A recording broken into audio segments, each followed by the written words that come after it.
Baik, bertemu kembali dalam Fokus Minggu Hadapan. Selain daripada pendakwaan ataupun apa yang bakal berlaku terhadap Presiden PPBM ataupun Bersatu, kita juga ingin melihat apa yang mungkin berlaku minggu hadapan, di mana turut melibatkan Parti Melayu iaitu UMNO, di mana UMNO dijangka akan mengadakan pemilihan parti, dijadualkan mengadakan pemilihan parti pada 18 Mac ini, dengan dua jawatan tertinggi parti tidak dipertandingkan. Ada 7 individu bertanding untuk merebut jawatan naib presiden, dan juga lebih 90 menawarkan diri untuk bertanding dalam jawatan Majlis Kerja Tertinggi, Ketua Pemuda 3, Ketua Wanita 2 calon.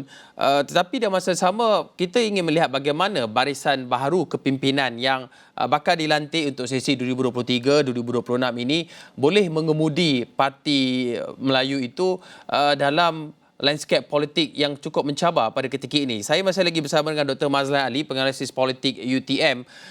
Dr. Mazlan, bagaimana kepimpinan baharu yang bakal dipilih nanti mungkin selepas 18 Mac ini ingin ataupun boleh membawakan naratif baharu, membawa nafas baharu kepada Parti UMNO yang dilihat seolah-olah mempunyai talian hayat selepas diberikan jawatan dalam parti, meskipun parti itu Barisan Nasional yang bertanding ketika PRU ke-15 memperoleh keputusan yang terburuk, iaitu 30 kerusi parlimen saja. Bagaimana? Adakah sukar untuk barisan kepimpinan baharu ini untuk membawa naratif baharu dengan jawatan parti tertinggi itu tidak dipertandingkan? Ya, pemilihan UMNO yang akan berlaku tidak lama ini, saya melihat adalah penentu kepada masa hadapan UMNO. Setelah UMNO menghadapi cabaran getih dalam pilihan raya yang lalu, hanya menang 30 kerusi saja, dan ini bererti bahawa UMNO memerlukan suatu suntikan baru. Tetapi perkara yang berlaku dalam UMNO, kita semua tahu berlakunya pertembungan antara kepimpinan parti, dan yang penting, walaupun jawatan presiden dan timbalan presiden tidak dipertandingkan kali ini, tetapi jawatan-jawatan lain boleh dipertandingkan, jawatan naib presiden, ketua pemuda, ketua wanita, puteri dan juga majlis tertinggi serta jawatan-jawatan lain yang di peringkat bahagian dan seumpamanya itu perlu digunakan oleh ahli UMNO, kesempatan yang ada ini untuk memilih mereka yang mempunyai visi, kerana UMNO sekarang berdepan dalam dunia politik yang nampaknya persaingan sudah sama rata. Tidak ada lagi mana-mana parti yang dominan. Justru bagaimanakah UMNO nak mengembalikan sokongan orang Melayu, itulah yang paling mustahak sekali. Kerana UMNO ini adalah parti keramat orang Melayu yang banyak jasa daripada orang Melayu sejak ditubuhkan pada 11 Mei 1946 yang lalu. UMNO mengemudi negara ini sehingga apa yang wujud di negara kita pada hari ini antaranya adalah hasil perjuangan UMNO. Buatlah keputusan yang terbaik untuk memilih pucuk pimpinan yang sedia ada, kerana UMNO perlu melangkah dengan lebih gagah lagi untuk mereka berdepan dengan cabaran-cabaran. Tambah di dalam politik hari ini apabila Barisan Nasional telah menyertai kerajaan perpaduan, di mana simulasi politik yang baru ini akan dinilai oleh rakyat. Ujian pertama adalah dalam pilihan raya negeri yang diadakan pada pertengahan tahun ini. Kita mengakui, Dr. Mazlan, bahawa landscape politik kini tidak sama seperti 1 dekad atau 2 dekad yang terdahulu.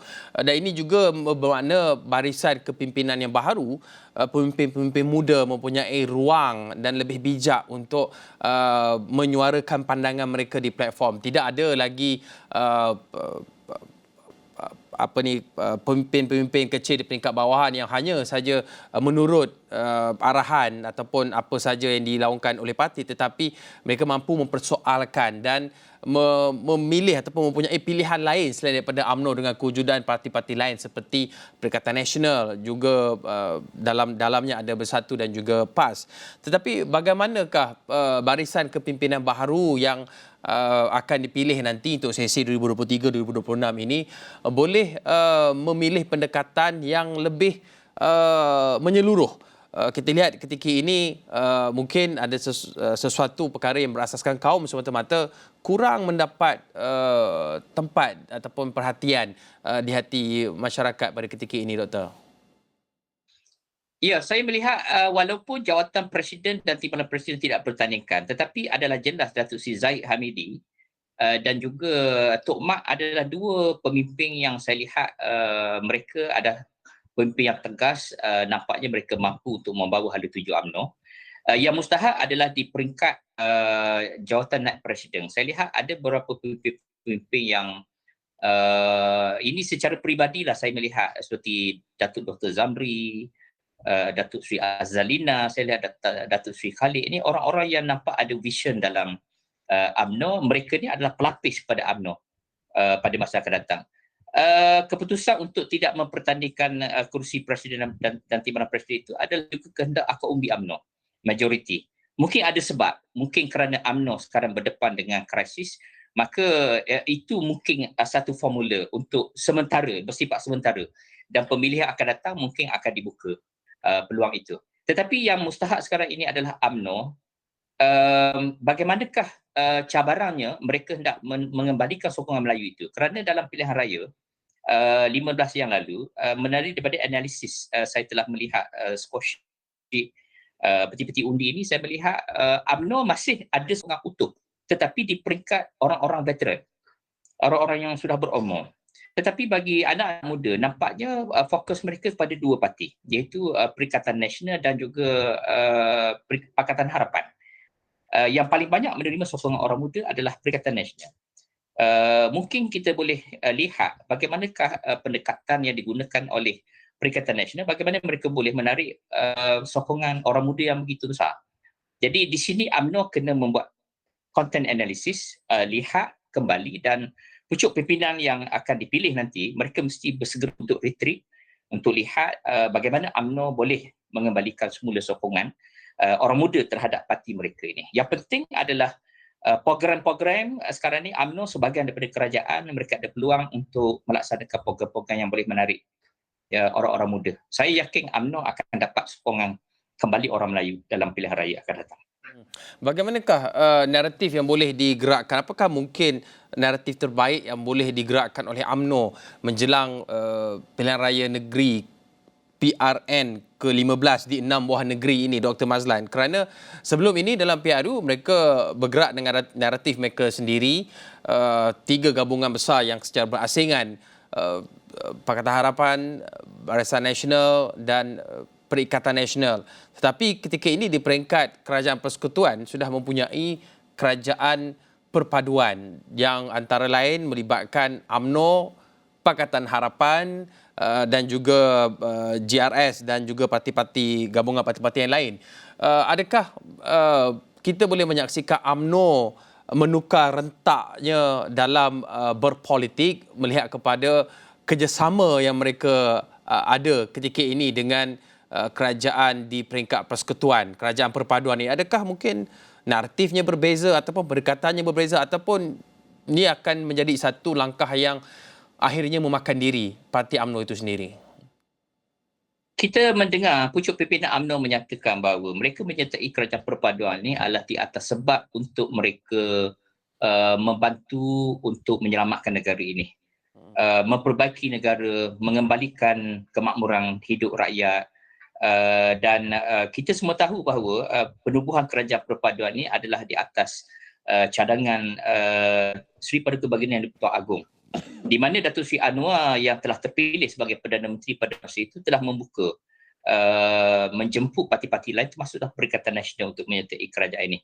Dan UMNO telah melakukan satu pengorbanan yang sangat besar apabila memilih untuk bersama dengan parti-parti yang membentuk kerajaan perpaduan ini. Kerana apabila UMNO bersama dengan Pakatan Harapan, maka sudah pastilah kerjasama UMNO dalam bentuk sebuah kerajaan ini perlu diselaras dalam bentuk kerjasama kepartian, iaitu dalam pilihan raya negeri yang akan datang ni. Bagaimana UMNO mesti dengan Pakatan Harapan dan juga komponen lain dalam unity government ini, bagaimana mereka dapat menyusung strategi membahagikan kerusi untuk mewujudkan pertandingan dua penjuru yang kalau berlaku tiga penjuru sudah pasti akan memberi kelebihan kepada parti-parti tertentu. Jadi dua penjuru itu mesti diwujudkan dalam pilihan raya ini dan saya fikir UMNO ada kelebihan kerana mereka ada segmen bukan Melayu daripada PH yang mungkin akan menyokong mereka dan UMNO mempunyai segmen teras Melayu ini sekitar 30 ke 35% itu juga boleh membantu rakannya iaitu Pakatan Harapan di dalam kawasan-kawasan di mana mereka merlu kepada undi Melayu. Jadi saya fikir UMNO dengan Pakatan Harapan sekarang mereka perlu berbincang supaya kelangsungan kerajaan ini dapat diteruskan dalam bentuk juga kerjasama politik pilihan raya. Kerana matlamat politik begitu dan UMNO sudah tidak boleh berundur. UMNO tidak boleh masuk pilihan raya ini secara bersendirian, secara solo lagi. Kerana mungkin akan memberi kesan yang lebih buruk berbanding PRU 15. Jadi tidak ada pilihan oleh kerana mereka sudah bersatu dalam sebuah kerajaan perpaduan, mereka juga mesti bersatu dalam bentuk politik. Saya fikir dalam politik tidak semuanya mustahil. Boleh berlaku. Simulasi itu boleh berlaku. Berdasarkan kepada faktor-faktor yang lepas. Kita memahami dinamika di antara kerajaan persekutuan dan juga kerajaan negeri perlunya meneruskan kesinambungan itu. Tetapi adakah jika UMNO meneruskan kerjasama mereka bersama dengan kerajaan, bersama dengan Pakatan Harapan dalam mendepani pilihan raya negeri PRN ini, tidakkah itu akan mengurangkan base penyokong tega mereka yang saki-baki penyokong tega mereka yang memilih mereka dalam PRU yang lalu? Ya, sudah pasti akan ada pihak yang tidak bersetuju kerana naratif sebelumnya adalah no Anwar, no DAP itu dibawa dalam Perhimpunan Agung UMNO. Tetapi alasan dan juga penjelasan diberikan oleh pucuk pimpinan UMNO di dalam Perhimpunan Agung yang lalu, mereka kata ini adalah pasca PRU 15. Politik sudah berubah. Maka pilihan yang ada pada UMNO sekarang adalah mereka mesti mengadakan kerjasama strategi yang saya sebut tadi. Tujuan utama adalah untuk membantu mengatasi masalah di negara ini, mewujudkan kestabilan politik kerana negara kita sudah agak lama berada dalam PKP dan juga krisis pertukaran Perdana Menteri, 3 Perdana Menteri dalam satu tempoh yang begitu dekat. Jadi UMNO kena lalui ini, sudah pasti akan ada yang tidak setuju dengan UMNO, tetapi prestasi UMNO yang mungkin akan berkurang itu akan ditampung sokongan rakan-rakannya daripada komponen-komponen yang lain termasuk Pakatan Harapan. Dan saya fikir politik ini dia ada turun naik dia. Mungkin sekarang turun, akan datang dia akan naik. Seperti mana yang berlaku kat atas semua parti di Malaysia hari ini. Contohnya PAS. Dulu PAS tidak kuat, kemudian satu ketika PAS mendapat kerusi yang agak kecil. Sekarang PAS adalah parti pembangkang yang terbesar. Siapa yang menduga pencapaian begitu baik yang dicapai oleh PAS? Ya, pastinya sudah lebih 6 dekad kita merdeka. Setiap parti dalam negara ini sudah merasa tampuk kekuasaan itu.